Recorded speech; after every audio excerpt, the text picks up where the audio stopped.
सरफराज दुआ से मिलने के बाद जिस तरीके से कशमाला से बातें कर रहा था, कशमाला को बहुत अच्छे तरीके से अंदाजा हो चुका था कि ये किसी भी टाइम अपना मुंह खोल सकता है। तो वो अपने सर्वेंट्स को कहती है कि सरफराज को किसी ऐसी जगह पे ले जाओ जहां से ये मुड़कर वापस ना आ सके। वो उसके जो हुक्म के गुलाम होते हैं वो सरफराज को अगवा कर लेते हैं और उसको ले जाते हैं। और सरफराज को अब यकीन होता है कि दुआ मेरे से ही शादी करेगी, क्योंकि दुआ के हाथ कोई सबूत नहीं लग रहा था कशमाला के लिए। तो जब ये मिलती है सरफराज के साथ तो सरफराज उसको यकीन दिलाता है अपनी मोहब्बत का, और उसे ये यकीन होता है कि ये कशमाला के साथ मिला हुआ है और सारी साजिश कशमाला की रची हुई है। तो वो भी आगे से इसको झूठा यकीन दिलाती है कि मैं जैसे ही गजनवी के बच्चे को डिलीवर करूंगी तो मैं इसको उसके हवाले कर दूंगी और मैं तुमसे शादी करूंगी, तो हम दोनों फिर अपनी अच्छी जिंदगी स्टार्ट करेंगे। वो कोई बात नहीं करती फिजा की, क्योंकि उसने इससे बातें निकलवानी होती हैं। तो सरफराज जो है वो सारी बातें उगल देता है और सारा जो सच्चाई है ना वो हुआ होने से पहले पहले सारी सच्चाई दुआ को बता देता है। तो दुआ जो है वो जब सारी बात उसके सामने रखेगी, अपने शौहर गजनवी को अपनी सच्चाई का यकीन दिलाएगी, तो गजनवी भी हैरान और परेशान हो जाएगा। वो फिर जाफर के साथ डिस्कस करेगा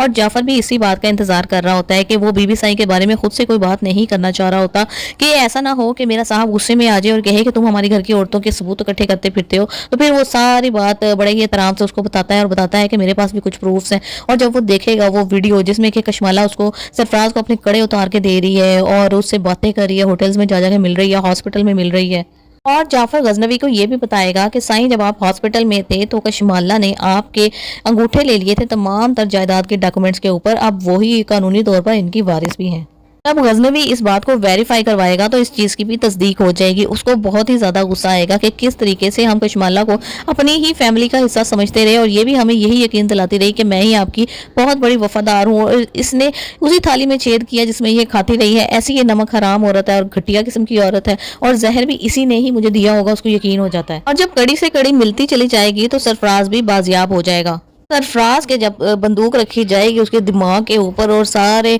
जो गार्ड्स हैं वो उसके इर्द गिर्द खड़े होंगे तो उसकी तो मतलब टांगों में से जान ही निकल जाएगी और वो घटिया इंसान बोल देगा कि हाँ सारी बातें ये जो जाफर कह रहा है ये सच है, और पूरी कहानी सुना देगा। गजनवी को तो इस कदर गुस्सा आएगा जब वो अपने मम्मा और बाबा साईं को ये सारी बात बताएगा तो वो लोग भी हैरान रह जाएंगे कि किस कदर घटिया किस्म की औरत है ये कशमाला, इसने क्या कुछ उल्टा नहीं किया हमारे साथ और इसने हमारे बड़े बेटे को भी इसी ने मर्डर किया है। तो वो बहुत ज्यादा परेशान हो जाएंगे और इस पे जब थोड़ा सा ही वो सख्ती वाला रवैया अपनाएगा तो इसको तो पता है अंदर से कि मैं झूठी हूँ, तो ये पागल हो जाएगी, पागलपन का शिकार हो जाएगी।